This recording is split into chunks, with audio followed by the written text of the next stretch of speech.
है रे पगली भेंट करी है।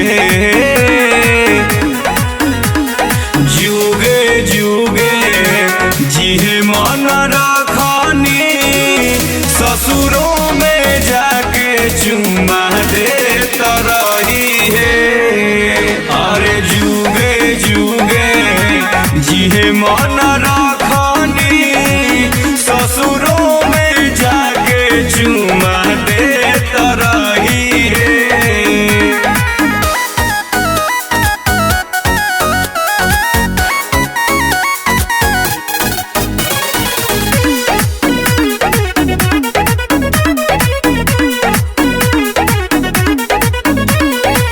नाना पियावा मारे लागी देखी लगले बड़ जौवन दागी।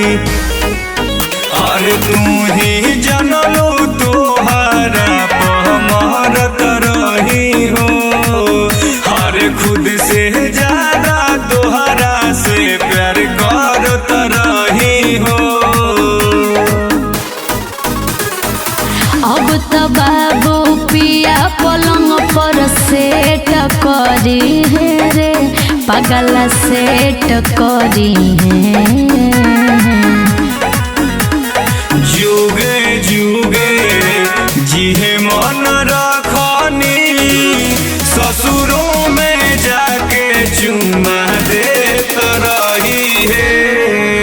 अरे जुगे जुगे जिहे मन रखनी ससुरों में जाके चुमा देत रही है।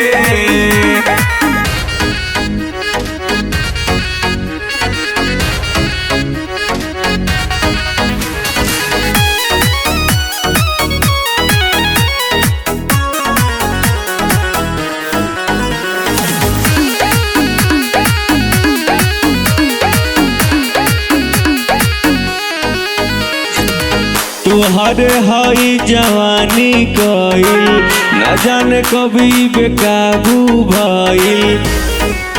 हरे रबर वाला चोली किन के दे अब जान। पांडे आदित्य के बतिया तू ले तू हो मान। अब तो डीआईजी हमसे चैट करी है रे पागल डेट करी है।